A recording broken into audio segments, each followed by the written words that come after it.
How's it going, everyone? It's Milwaukee coming back at you once again, and today we're going to be discussing Justice League Dark in the Dark by Peter Milligan with art by Mike Janin. Let's get into it. The Justice League get defeated by the Enchantress. So Madame Xanadu calls upon a character named Shade to get a team together to take on the Enchantress. June Moon seeks help from Deadman and Dove.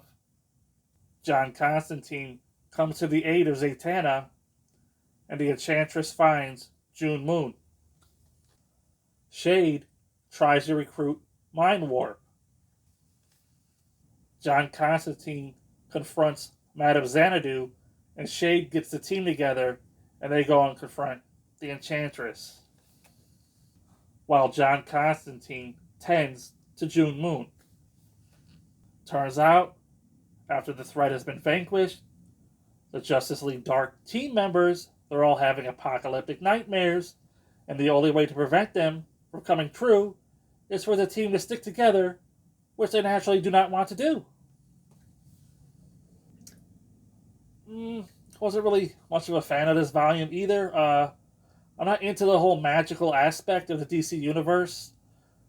This is really the second time I'm encountering these characters, because the first time was during that Flashpoint tie-in, The World of Flashpoint, featuring, I don't remember which one it was, but it had like the Shade, the Changing Man, and his M-Vest, and all this magical BS, and it was like probably my least favorite volume of the Flashpoint, World of Flashpoint tie-ins. And so with this not being a continuation of that, but having all those characters, I was having a rough time reading this book. The only really good thing I can say about it is that it had great art from Mike Janin. I enjoyed some of the redesigns on characters like Zatanna, for instance. I was familiar with her pre-New 52. John Constantine, I've heard about him, Hellblazer series, but I never read it. Madame Xanadu, I heard her name floating around. June Moon, again, I'm only familiar with her because of that World of Tie-in Flashpoint, and I was never a fan. A couple of negatives I'll mention here is that we get no real explanation of who's who on the team, and that's something that really hurt my enjoyment of it. Like I said, this is my second time encountering most of them, and I still don't know who they are. Who's Shade the Changing Man? I don't know. What's the M-Vest? I don't know. Who's Mind Warp? I don't know. Should I care? Why should I care? I don't know. Also, in this volume, we get no closure. It's going to lead to a tie-in with iVampire, which, great. But yeah, so the story just ends. The team wants to go their separate ways, but Madame Xanadu, she's like, no, we must stay together, or these apocalyptic visions, they're going to come to fruition. And just got to tune in next time, right?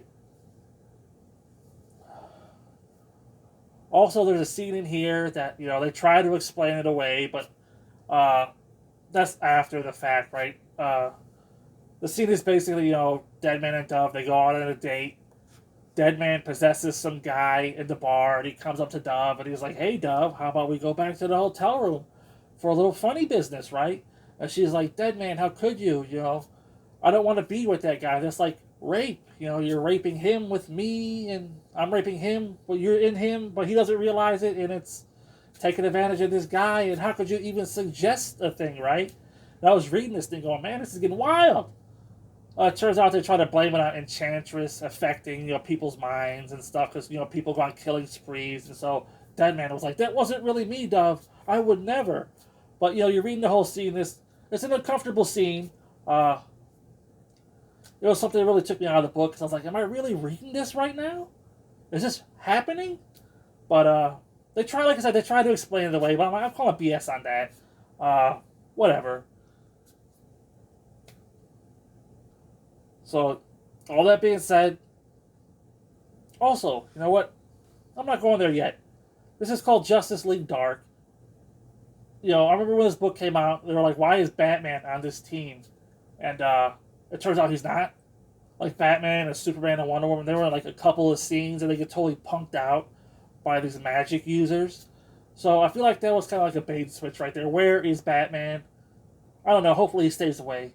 But I know Superman's traditionally weak to magic, so it makes sense why he would get, mollywopped by the Enchantress. But the other characters, I don't know. But yeah. So in conclusion, all that being said, I'm gonna go ahead and give Justice League Dark, In the Dark, a 3 out of 5. I'm not really looking forward to what comes next. It's a crossover with iVampire, which I haven't read yet, and I'm not looking forward to it. But I'm going to do it anyway. So until next time, I'll see you there.